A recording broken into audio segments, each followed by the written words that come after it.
When you object, the jury thinks, oh, the defense attorney doesn't want us to hear, so I am going to listen like this.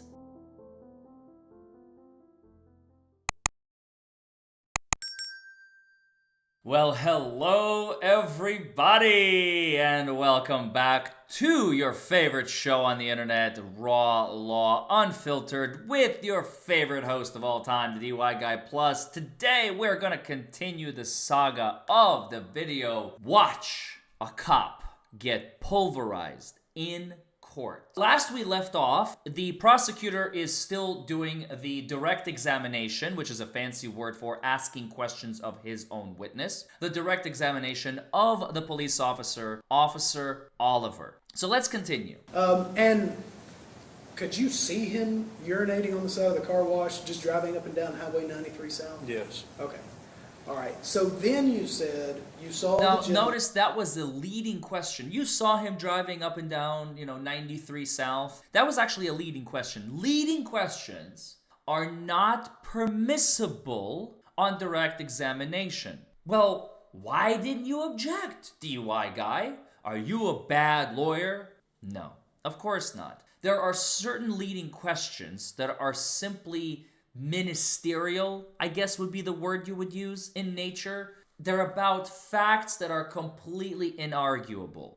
If the police officer were led by Mr. Wilson to say something like, let's pretend a hypothetical question, and then you asked him, what did you have for lunch today? Objection leading. That would be a proper objection. Why? Because the testimony must come from the witness. When it comes to obvious things, the time of day, the make, model of the car that the person was driving, the direction of their travel, unless it's a serious issue in the case, you are usually going to be able to ask these questions, even though they are 100% leading and in theory 100% objectionable. I would never in a million years object to those questions because they just make you look foolish. Because you're objecting to something obvious. He was traveling up and down a highway. I don't care. Nor should you. And pull out from the car wash and head towards 62.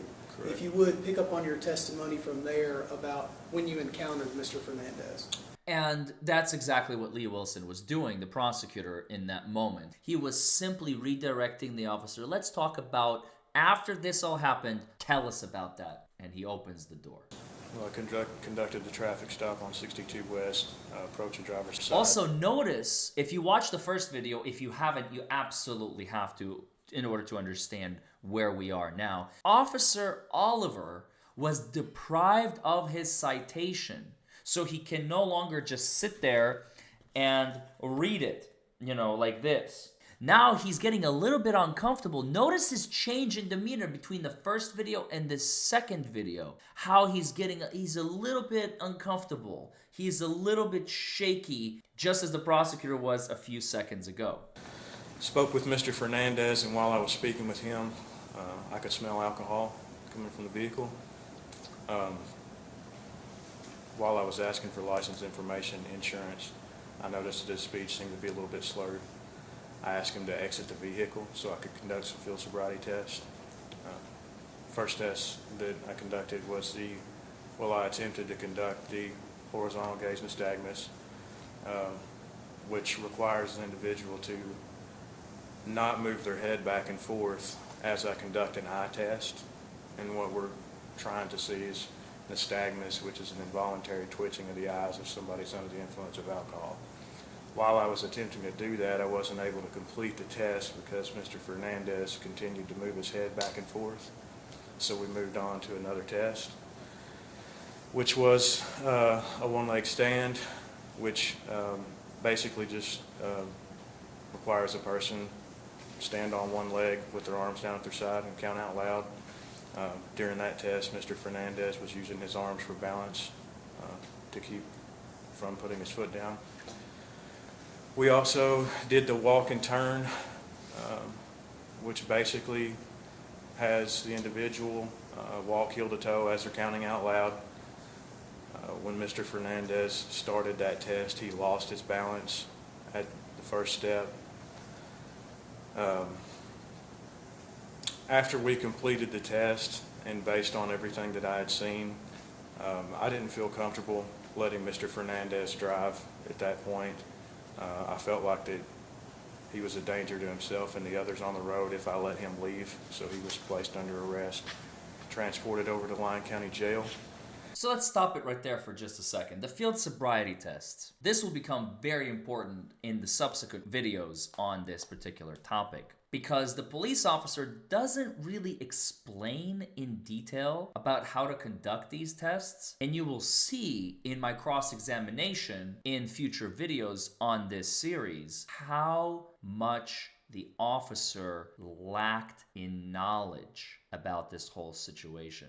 How much he didn't know, how much he didn't understand, and how important it is to dissect the officer's work second by second basis going back to the time of the stop in August of 2020. It was a huge red flag for me that he couldn't appropriately and properly articulate what are the steps of the field sobriety test. This was the entire case for the Commonwealth, because this was a refusal case. And the most important piece of evidence that they had is the field sobriety test. That was their whole case. Once we're there, I'm required to read what's called an implied consent that will basically explain everything as far as the intoxilizer.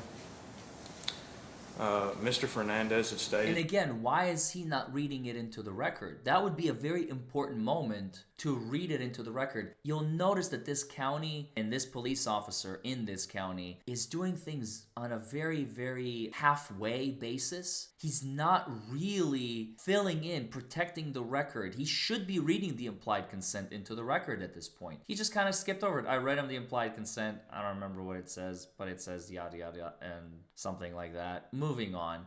Everything is done very on a halfway basis. And that is also going to play a huge role in later my cross-examination of this police officer. By the way, if you have not seen the full video, it will be either in the end cards or in the description below. So you will be able, if you want to watch the whole video without this commentary, start to finish, it is also available on my channel. Stated to me that he had only had a couple of beers that night. I told him that if he had only had a couple of beers, then he would be legal to drive. Your alcohol level wouldn't be high enough to be over an 08. But I also told him that if he And when he said over an 08, what Officer Oliver is referring to is the legal limit in the Commonwealth of Kentucky and pretty much every state, I think, save for Utah, which lowered theirs to 0.05. But below 0.08 would mean you can still be charged with DUI, but your chances of getting acquitted skyrocket exponentially. But when you're above a 0.08, unless there are extenuating circumstances to explain why your number was the way that it was, you are very likely, much more likely, I should say, to get convicted. Although I do have several victories under my belt with 0.08s and greater. I think my highest victory was a 0.153 or 169, I can't remember, at jury trial, and the jury heard the number, of course, is what I mean. Because I have several cases where the number was suppressed, meaning the government could not use it. If he had more to drink, that the intoxilizer would show that. So he was read the implied consent. He then refused the breath test. And then at that point, he was picked up by the jailer and transported. Shannon, whenever you first came into contact with Mr. Fernandez, did you say that you smelled the odor of what you thought was alcohol? Yes. Is that why you got the gentleman outside of his vehicle? Yes. Okay. What else did you notice about him whenever you got him outside of his vehicle?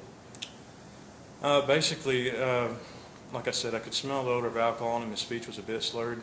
He was a little bit unsteady on his feet. And then, as I mentioned through the test, there were a couple of things that he did that I noticed that led me to believe that he was under the influence. At what point in time, well, let me back up. Did Mr. Fernandez admit to you that he had been drinking alcohol that evening? He did. At what point in time did he make that admission to you?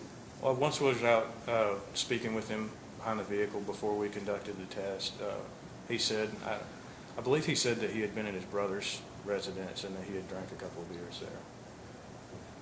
Did you tell Mr. Fernandez that you were trying to ascertain whether or not he was good to continue driving that night? Yes.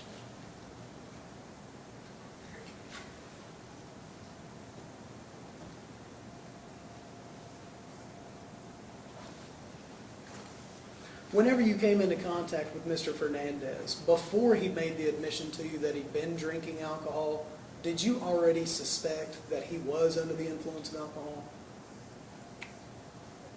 Can you repeat that again? Whenever you first came into contact with him, whenever you first smelled what you thought was the odor of alcohol, were the gears already turning in your mind, hey, this gentleman might be under the influence of alcohol? Yes. And then whenever he admitted to you that he had been drinking that night, did that confirm your suspicions to you? Yes. Your Honor, those are all the questions I have of this witness at this time. Cross-examination. So at that point, there could have been a potential avenue for objection because he is asking the officer for a legal conclusion, but he's kind of masking it in the sense of when you first approach him, did you suspect he was under the influence and not legal to drive? The reason I chose not to object is because I didn't want the jury to be on alert for that question. I was hoping that he just asks it, the officer answers it, and they move along. When you object, the jury thinks, oh, the defense attorney doesn't want us to hear, so I am going to listen like this to what is happening, and now they're really paying attention. But if it just kind of slides under the radar, you may or may not be one of those very simple, they heard it, it's done, it's out there. So next video, we are going to go over the cross-examination done by, oh, you guessed it, yours truly. And I'm going to explain how and what it was that I did and why I did it. So thank you all for joining. Thanks for tuning in to Raw Law Unfiltered. And this is your host signing off. Have a great rest of your day, everybody.